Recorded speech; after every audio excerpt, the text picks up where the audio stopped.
Now check this out, right? People that are investigating the Mandela effect, which I call the quantum effect because I do believe it has something to do with a supercomputer hooked up to this CERN-like device. This is a scene from the movie Deja Vu, and it resembles what CERN has, except CERN has it on a bigger scale. You know what I'm saying? Like, so if they have a supercomputer hooked up to this CERN device, how could they alter things in the past? Like John 12:24. Other verses, the kernel of wheat, you know, the grain of wheat. And the old King James Bible now says the corn of wheat, which makes absolutely no sense whatsoever. So how could they have altered that without a man jumping through a time portal and he's going to go back and he's going to find the printing presses and all this stuff? You know, I think the key, they give hints and clues in their Hollywood movies, and I think this might hold a very important key. I do know this, okay? Nikolai Tesla, there's a phenomenal story about Nikolai Tesla. He lived in an apartment building, and this guy went out and he measured the apartment building, okay? And he figured out the frequency. He has learned that every object has its own frequency. Okay? Your cell phone has its own, the dimensions or something has its own kind of frequency. And if you can figure out that frequency and you have the knowledge and technology, you can manipulate it. Okay? So Nikolai Tesla, he measures his apartment building, figures out the frequency, and he's got this machine maybe the size of a coffee table in his apartment room. And he starts vibrating it back and forth, and he's figured out the frequency of the apartment building. And pretty soon the entire building starts to vibrate. Then the entire building starts to shake.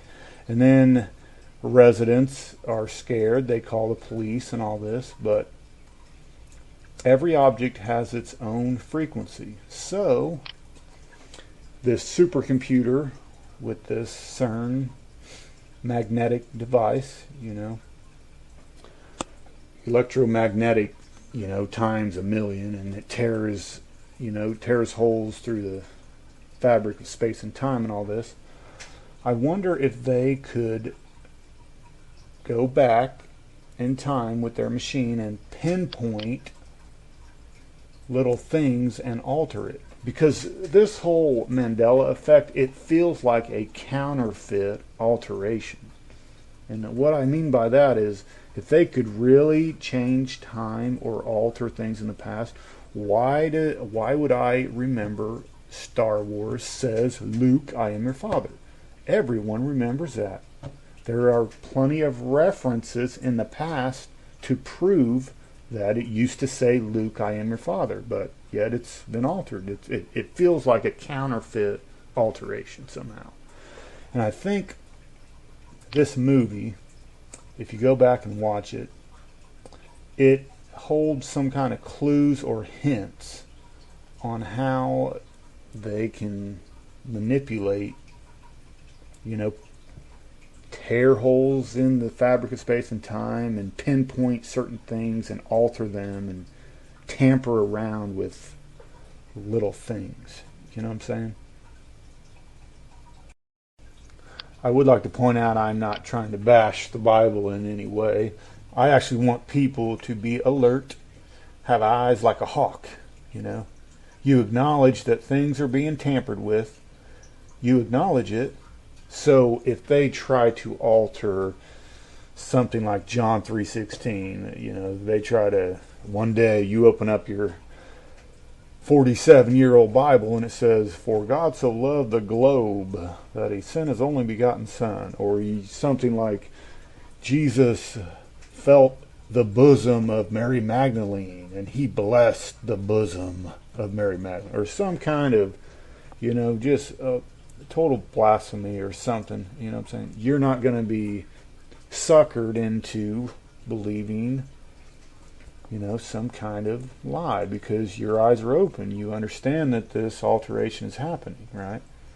You know, have eyes like a hawk, man. Something's going on. So if they try to alter something major, you're not going to be suckered into it. So I know I've had comments where people think I'm trying to, bash the Bible or something. No, I grew up on the Bible. I know it's God's word, and I know there's an abomination going on, and it needs to be, revealed.